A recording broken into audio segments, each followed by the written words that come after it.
Time now to show off the Raccoon deck that I won at Locals. So this is the exact build that I did. I am actually working on some modifications to it because obviously I would like to make some improvements in this, that, and the next thing. So, no beating around the bush. Let's just get straight into it. I mean, if you want to know about how I did, I've got a tournament report, so it's a thing. So, anyways, we've got 3 Ponpoko and 3 Tantan. Obviously, you go Ponpoko to get your Tantan, and then Tantan gets any of the next 1, 2, 3, 4, 5 monsters. So, obviously these things go and do a whole bunch of your plays. I usually, because I don't really have any other better ideas, I usually side out 1 Ponpoko. I did that a considerable amount in in the later rounds and in the playoffs and stuff like that. So I like siding. It's probably better off to side a Ponpoko out because Tantans can get you those quick special summons and get flips, and with its flips and stuff like that, you can get Kalantosas and whatnot. So then for the other one, beasts, these are just names for Obedience School pretty much, and they're all one-ofs. So I've got 1 Kitten, Triotta, Sea Koala, the 1 Kalantosa, and the Elephant. Elephant is the tuner, makes first turn Sunder, you beast plays.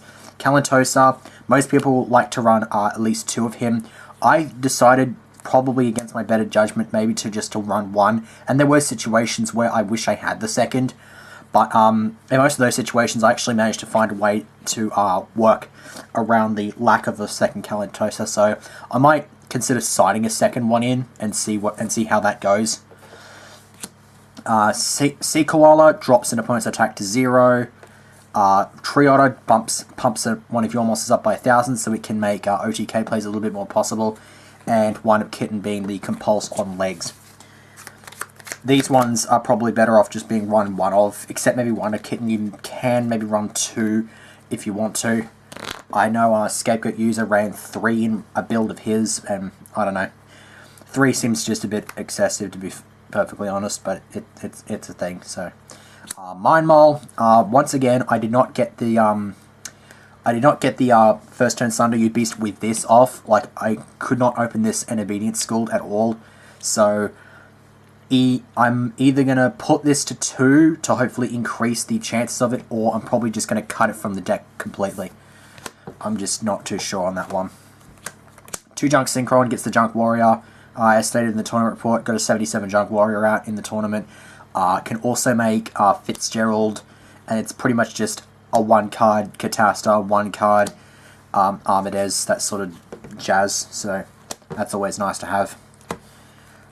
2 Max C, which came in pretty handy. I wanted to find these to main because of all the special spamming that was coming in post Soul Charge format. And then a Thunder King, which I did open with a couple of times and it really hit hard, so it was quite nice. Then for the main spell of the deck, 3 Obedience Schooled, this is what you want to see. And one of the funny things is I usually side 1 out for games 2 and 3, so I've got just these 2, and yet for some reason today I found myself still opening up with 1. And it was just awesome. And most of the times when I have 3, I wouldn't see it. It's just like, I have 3, I don't see it. Side 1 out, open up with it. It's just, I don't know how that works. It might just be the curse of the fact that I have an American print Obedience Schooled when I would really like to have a 3rd Euro print one. So, it's a thing. 3 MST for the back row, hate. And then 2 Ayers Rock Sunrise and a Soul Charge. Ayers Rock Sunrise was really, really nice. I liked it. Soul Charge, on the other hand, I'm cutting this for a 3rd Ayers Rock Sunrise. It just, I never actually saw this. I just do not like it at all. I'm just too freaking weird about it. I'm just not even going to bother with it. So I'm just gonna cut it for a 3rd Ayers Rock Sunrise. It's probably going to work better. Then Book of Moon, Dark Hole, finish up the spells, and then for the traps, 3 Fiendish Chain, which hit hard and did really good job. 2D Prisons, like I said in the final against Constellas. I had this on the back row. My opponent should have bounced this. Instead, they bounced my Kalantosa, which would have been dead otherwise, and so they ran into the D prison and was pretty awesome. Singles, Compulse, Bottomless, Torrential, Mirror Force, Warning, along with the Black Horn still mained, because it's actually been pretty effective, and Wiretap. I'm thinking I might maybe put Wiretap to 2, but I don't really want to clog the trap lineup with too much stuff that needs to wait for certain things to go off. I like to have a reactive back row lineup. So, for the extra deck, we've got the main centerpiece, the triple Sandayu. I believe there was one game where I actually managed to get all 3 Sandayus on the board, so obviously this thing is actually quite nice to have at 3. I did actually get disrupted a little bit by Zombie World not being able to drop this, because it does require Beast-type monsters. And obviously, I managed to get a Junk Warrior plus a 3100 token and a 28 Kaiku to run over shit in Dark Worlds, and I've had a I think I had a 4900 token, I think, at one point in the tournament as well, so that was pretty nice to have. Then Herald of Pure Light, which recycles your stuff back. It's brilliant for getting back Kalantosa, although I didn't actually see it that much. I think the one time that I did use it, my opponent chained it was against Dark Worlds, and the opponent chained Dark Smog and banished the Kalantosa, which sucked. Dargusto Phoenix saw it a couple of times today. Downed, I believe I saw once. In testing, I really liked having 2 because I was able to drop 2 of them pretty damn quick.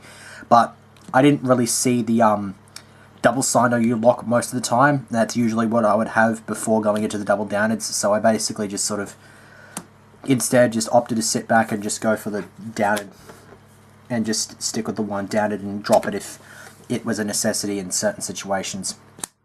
So then we've got for Synchro's Balmung, which I never made. It wasn't really that necessary. Fitzgerald, which won me in my semi-final. Armides, which I saw, I think, against Constellas, and I think that was about it. Thunder Unicorn, which I didn't see. It was pretty much the whole premise of, you know, maybe getting this thing off with, who do you call him? Mind Mole, and getting the plus off of him. I never saw it. I don't think I'll cut it quite yet, because I would like to actually test it in action before deciding whether or not to keep it. Junk Warrior, like I said, I had like a 56, I had it on 56 at one point, I had it on 77 at one point.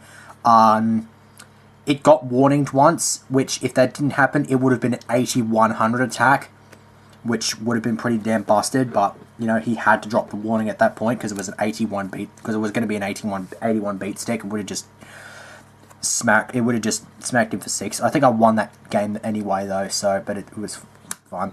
Catasta, surprisingly enough, I did not see this once. I just opted for the other. I just had, like, when I made the rank 5 plays, it was mostly Beast and just something to prevent the opponent from using their back row and stuff. Nat Beast, this thing is clutch. First turn Sandayu Beast is just really, really clutch to have. Barkion, I actually made this once, game 2 against Scraps, and basically just sealed the game up with this. And then a Black Rose, which I never made, but it is basically just the insurance, because I can make it with a Junk Synchron and just get back a level 2 Beast. And if I've got another level 2 Beast on the board, I can make this. Doesn't really happen quite as often as I would like, but I would like to. I basically have this in there just as a what if scenario, and I'd rather not get caught out without having the Black Rose, because if you can follow that Black Rose up with an obedient score play, then that'll actually help you quite a lot. So for the side deck to finish off, one Diddy Crow, which I cited it a couple times, didn't see it at all. Probably going to cut this for the second Kalantosa. Fossil Diner, which I beat down against. As a matter of fact, I believe I only saw it against Hieratic Rulers, which kind of sucked. Kaiku saw a couple of times. Most of the time, it pretty much just baited out back row, but it wasn't so bad. And like I said, I managed to get up to 2800 against and I've just creased that sleeve, so this is now an unusable sleeve. That sucks. But yeah, I got it up to 28, managed to get over a Zen Mines against Dark World, so it was pretty nice. Then a System Down, which I did actually see against Gigia. I think it was... Actually, did I see this against Gigia? Yes, I think I saw it against Gigia, but I'm not too sure why I didn't play it. I think I had full advantage anyway, and by the time I thought, you know, maybe I should use it, I pretty much had game already, so it's there. It's a thing, because I'm not really liking Gear Gears at the moment, so it's a bit of a thing. Twister, saw this, got rid of a Fiendish Chain that was locking up my Naturia Beast. 2 Closed Forest. I was seriously considering 3 of these, and 3 might not be so bad. It's just I would rather not have it clogged, so I'm just sticking with the 2.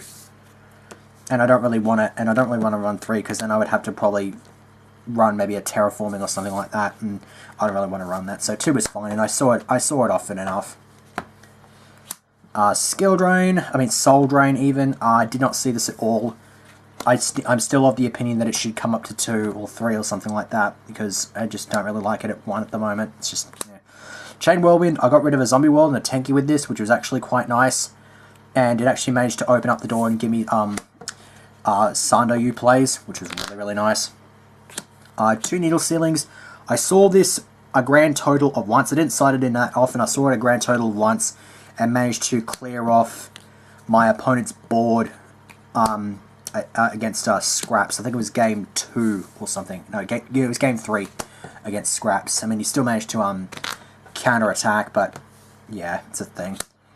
2 Iron Walls, sighted this in against Hieratics and the Light Swans. I saw it opening hand for games 2 and 3 against Light Swan, and I also saw a Light Mirror in my opening hand against Light Swan, games 2 and 3. Basically set these 2, flipped him up, he was dead. He just auto died because he just did not have the back row he just did not have the back row hate.